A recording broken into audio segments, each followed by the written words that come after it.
जिस दिन हम ये संगठन खड़ा कर लेंगे अपने देश में अपना, यानी बहुजन समाज का, यानी SC ST OBC और माइनॉरिटी का, हम लोग यहाँ गरीब नहीं रहेंगे, हम लोग लाचार नहीं रहेंगे, हमारा इस देश पर शासन होगा और हम देने वालों की जमात में शामिल होंगे, लेने वालों की जमात में शामिल नहीं होंगे। बहुत कुछ हो सकता है, वरना लूटने वाला है। जो कुछ बचा है ना बाबा साहब ने हमें दिया है, ये सब कुछ लूटने वाला है। सबको पता है हिंदू राष्ट्र घोषित होने वाला है, आप चुपचाप बैठे हैं, मैं भी उसमें शामिल हूं। हम लोग यहाँ के मूल निवासी हैं और हमारे पास ही पैसा नहीं है, हम ही दुख झेल रहे हैं। बेरोजगारी, जाति के नाम पर अत्याचार, हमारी मां बहनें बेटियों के साथ अत्याचार, बलात्कार, और बलात्कार तो पहले करते ही करते हैं, लेकिन आजकल हमारी बेटियों को मारा भी जा रहा है, साथ साथ में बलात्कार करने के बाद मार दिया जाता है। विधायिका, कार्यपालिका, न्यायपालिका, मीडिया, ये सभी में हमारे वर्ग के लोग जाएं और अपने समाज के लिए अच्छा काम कर सके।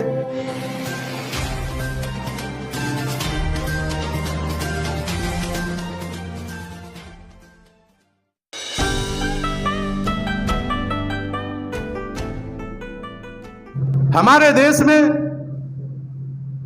जहां अमीर भी रहते हैं तो गरीब भी रहते हैं, जहां वर्ग है वहां धर्म भी है, लेकिन हम लोग किसमें आते हैं? हम लोग बहुजन समाज में मूल निवासी, जिन्हें SC ST OBC और माइनॉरिटी कहा जाता। हमें अपनी बात करनी होगी, हमें अपने दुखों का कारण जानना होगा, और पहले तो दुख ही जानने पड़ेंगे कि हमारे समाज का दुख क्या है। हमारे देश में बहुजन समाज यानी SC ST OBC और माइनॉरिटी का दुख क्या है, इस पे हमें गौर करना पड़ेगा। सबसे बड़ा दुख जो है वो ये है हमारे समाज का, अमीरी और गरीबी। एक तरफ समाज अमीर बना बैठा है, हम लोग गरीब बने बैठे हैं। एक कमेरा वर्ग है, एक शोषक वर्ग है, दो वर्ग बने हुए हैं। कभी हमें धार्मिक आधार पर, कभी आर्थिक आधार पर और कभी जाति के आधार पर हमें कुचला जा रहा है हमारे देश में। हम लोग इस देश के मूल निवासी हैं, हमारा यह देश है, किंतु हमें ही कुचला जा रहा है, उन लोगों के द्वारा कुचला जा रहा है जो लोग यहां के रहने वाले भी नहीं है। आप हिस्ट्री उठा करके देखिए, हम लोग यहां के मूल निवासी हैं और हमारे पास ही पैसा नहीं है, हम ही दुख झेल रहे हैं। बेरोजगारी, जाति के नाम पर अत्याचार, हमारी मां बहनें बेटियों के साथ अत्याचार, बलात्कार, और बलात्कार तो पहले करते ही करते हैं, लेकिन आजकल हमारी बेटियों को मारा भी जा रहा है, साथ साथ में बलात्कार करने के बाद मार दिया जाता है। बोलो हो रहा है नहीं हो रहा पूरे देश के अंदर? और सिर्फ हमारी बेटियों के साथ होता है। क्यों होता है?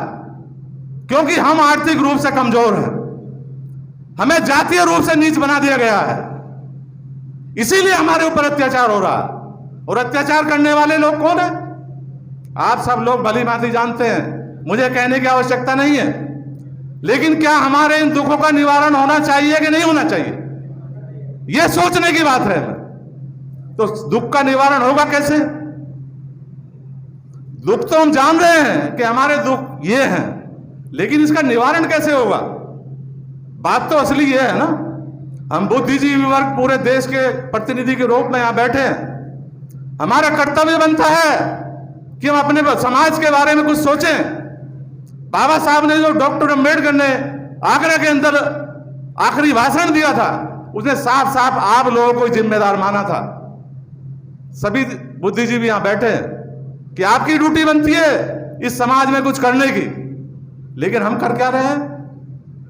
नौकरी कर रहे हैं बाबा साहब के नाम पर, आरक्षण के नाम पर मौज मस्ती ले रहे हैं, अपने समाज के बारे में कुछ नहीं सोच रहे हैं। अरे सोचो अपने मसीहा को, चार बच्चों की कुर्बानी दी उस शख्स ने आपके लिए, मुफलिसी में जिंदगी जी उन्होंने आपके लिए। हम क्या कर रहे हैं अपने समाज के लिए? खा पी कर ऐश कर रहे हैं। सेवा स्तंभ के माध्यम से मैं आप लोगों को कहना चाहता हूं, मैं भी एक प्रतिनिधि हूं। यदि आप लोग सोच लें तो अभी भी बहुत कुछ हो सकता है, वरना लूटने वाला है। जो कुछ बचा है ना बाबा साहब ने हमें दिया है, ये सब कुछ लूटने वाला है। सबको पता है हिंदू राष्ट्र घोषित होने वाला है, आप चुपचाप बैठे हैं, मैं भी उसमें शामिल हूं। हिंदू राष्ट्र बनने के बाद आपकी स्थिति क्या होगी?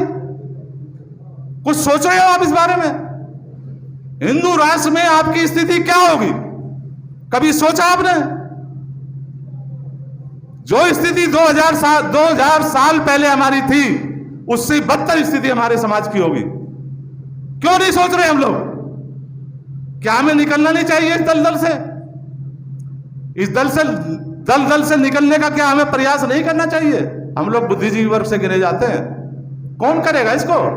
क्या वो लोग करेगा जिसने आरक्षण का फायदा नहीं उठाया? जो आज भी घास छीलता है, मजदूरी करता है, उससे सोचते हो? हमारे राजनेता तो उसी से सोचते हैं कि वही कुछ करेगा, वही क्रांति करेगा। भीड़ इकट्ठी करते हैं उनकी, लॉलीपॉप दे करके भगा दिए जाते हैं, चले जाते हैं, खाना पीकर खिला करके चल भेज देते हैं उनको।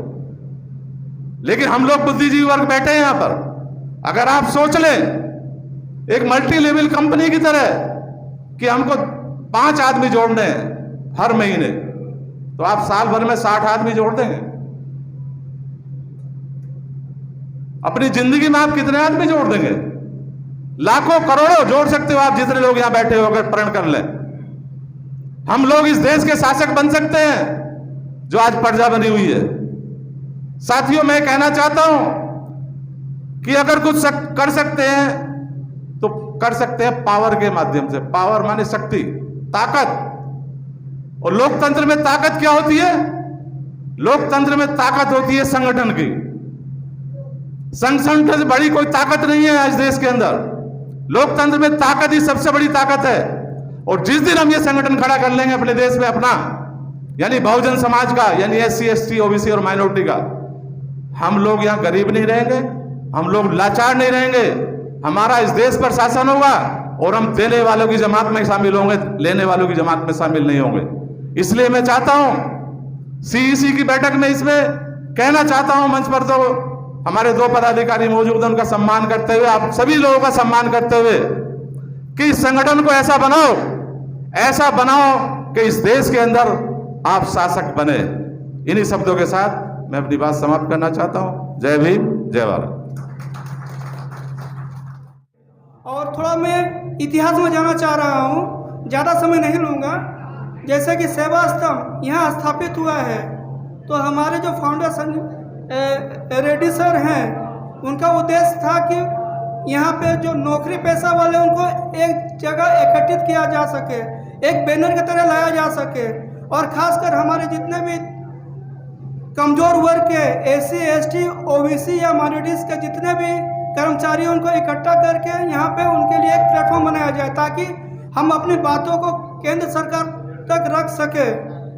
और उनका उद्देश्य पूरा हुआ। वर्तमान में हम लोग बहुत अच्छी स्थिति में पहुँच चुके हैं। हमारे जो सेवा स्तंभ है बहुत अच्छा स्थिति में आ चुका है। भविष्य इसका और अच्छा होगा, ये हम लोग विश्वास करते हैं।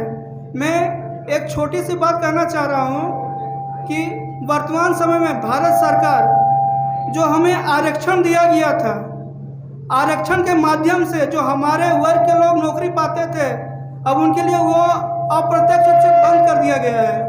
क्योंकि चतुर्थ श्रेणी में जो भी बहाली होती थी, अधिकतर हमारे वो SC ST या OBC लोग आते थे, और उनकी योग्यता क्या थी? Non matric. अब सरकार जो भी बहाली ला रही है उसमें एक योग्यता निर्धारित कर दिया गया है कि कम से कम मैट्रिक पास होना चाहिए, टेक्निकल है तो ITI डिप्लोमा, उसके बाद ही वो उसमें अपना आवेदन दे सकते हैं। इससे क्या हुआ? हमारा जो नॉन मैट्रिक वर्ग है, जो आर्थिक रूप से, सामाजिक रूप से, राजनीतिक रूप से पिछड़ा हुआ है, उनको मौका ही नहीं मिल रहा है, तो रास्ता हमारे लिए बंद हो गया। तो मैं हमारे सेवा स्तंभ के केंद्रीय अधिकारीगण से निवेदन करता हूं कि वो भारत सरकार से पत्राचार करें और ये बात रखें कि जो चतुर्थ श्रेणी का बहाली बंद हो चुका है उसे फिर से लिया जाए और उसकी योग्यता नॉन मैट्रिक किया जाए, ताकि जो हमारा वर्ग वंचित है उसको फिर से नौकरी पाने का रास्ता मिले।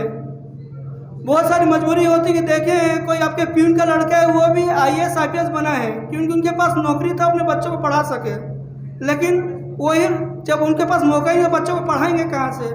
मैं ये कहना चाह रहा हूँ, विधायिका, कार्यपालिका, न्यायपालिका, मीडिया, ये सभी में हमारे वर्ग के लोग जाएं और अपने समाज के लिए अच्छा काम कर सके।